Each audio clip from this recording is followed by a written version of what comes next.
Hi, and welcome to this episode of John's Model Kit Review. In today's fun classic model kit review, we'll be taking a look at the 1/48 scale Tamiya Grumman F4F-4 Wildcat.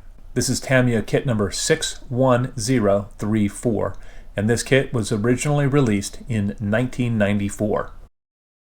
In this video, we'll take a look at what comes in the box. We will go through the kit instructions, and we'll talk about any potential problem areas to watch out for during the construction phase of the build. We'll talk about the surface detailing on the exterior of the kit, and we'll also talk about the fit of the major parts. We'll look at the detail found on the smaller parts in the kit that make up the landing gear and the interior. We'll go through the color and marking guides and talk about the marking options that come in the kit, as well as the quality and performance of the decals themselves. We'll look at the clear parts on the kit, and we'll talk about the clarity and the fit of those. I'll mention any aftermarket parts that I plan to use during this build. And we'll also talk about how this kit compares to the competition from other manufacturers.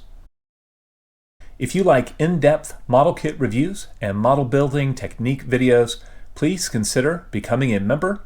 Depending on the level of membership, members get perks like early access to new videos, bonus content, etc. Your support is very much appreciated, and it will help me to continue to make great model making content on this channel. A brief history of the F4F Wildcat. The Grumman F4F Wildcat was a U.S. Navy fighter aircraft that was used extensively during World War II. It was flown in many different theaters of operation by the U.S. and its allies. The F4F-4 Wildcat followed the F4F-3 into production 2 years after the initial deployment of the F4F-3. The improved F4F-4 was introduced during the critical stages of the Pacific War in 1942. The F4F-4 had folding wings and 3 12.7mm machine guns in each wing, plus a more powerful 1,200 horsepower Pratt & Whitney R1830-86 twin Wasp engine. This gave it a top speed of 320 miles per hour.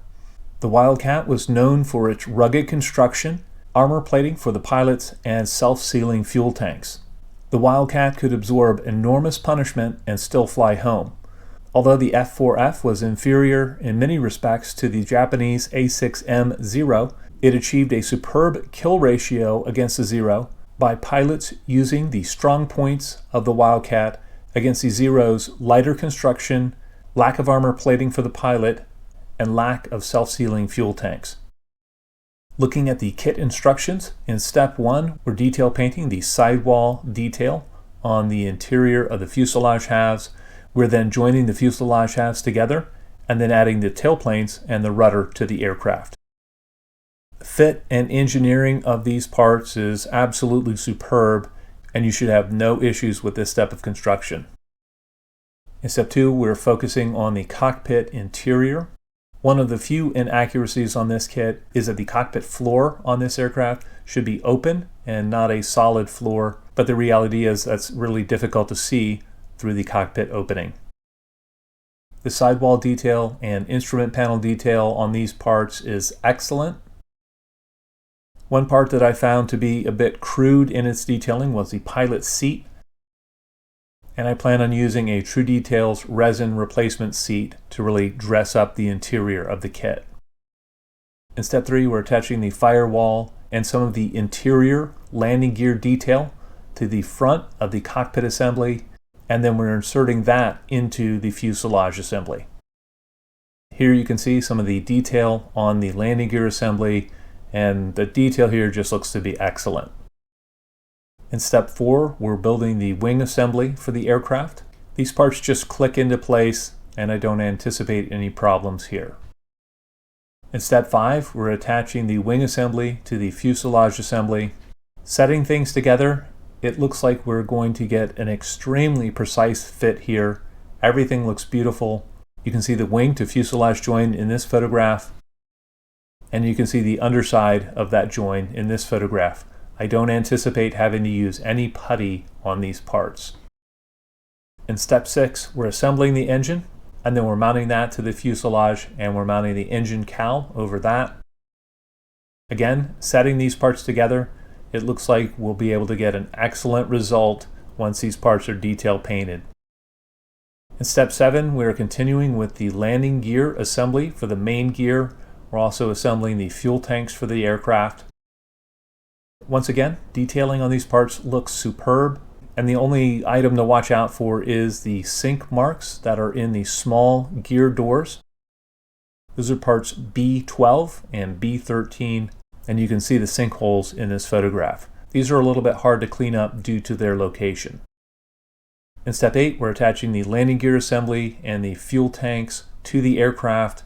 Tamiya's excellent engineering on this aspect of the kit means you should get a very sturdy, robust landing gear. In step 9, we are detailing the prop, and we're attaching that to the aircraft. We're also attaching the clear parts to the aircraft. As with the rest of this kit, the detailing on the prop looks excellent. It even has fine raised rivet detail on the cuffs. The clear parts themselves look to be of excellent quality. I don't anticipate any problems with the fit or clarity on these.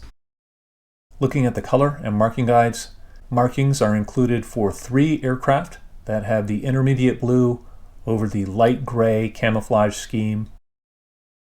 Additionally, markings are provided for 1 aircraft that has the 3-color camouflage scheme. One of my only complaints with this kit is that the color callouts for this Tamiya kit could be clearer. I would prefer that they gave the FS number and the actual name of the color to be used than simply listing the Tamiya paint codes. Looking at the decals themselves, these look to be in register and opaque, and the only common issue that I've had with Tamiya decals in the past is that they can be a bit on the thick side. Hopefully I don't have any issues with these. Looking at the surface detailing on the exterior of the kit, it is shockingly good. This is some of the best surface detailing I've seen on a model kit. I can't believe this kit was released in 1994. Likewise, the fit of the exterior parts is so precise and so nice, and if you use any putty on this kit, it'll definitely be your fault and not the kit's fault. On this kit, I love the fact that Tamiya has achieved a very nice level of detail without resorting to a heavy parts count, and if you follow the instructions, this kit should be very easy to assemble, and modelers of most skill levels should be able to get a very nice result with this kit. I honestly can't recommend this kit highly enough, and I can't wait to get this one finished and on the shelf.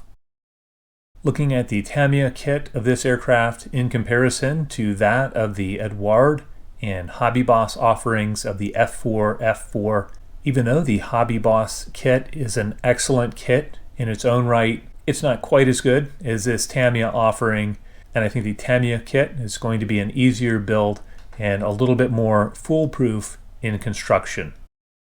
When comparing those kits to the Eduard kit, the Eduard F4F Wildcat is currently the definitive Wildcat kit in 1/48 scale. It's going to be the most accurate, most detailed of the kits. I also like the fact that Eduard offers multiple marking options and that their marking guides and their color callouts are extremely well researched, but the Eduard kits are much more parts heavy than this Tamiya kit, and they're going to be more of a challenge during the construction phase of the build. Well, I'd love to know what you guys think. If any of you out there have built the Tamiya F4F-4 Wildcat, please let me know in the comment section below.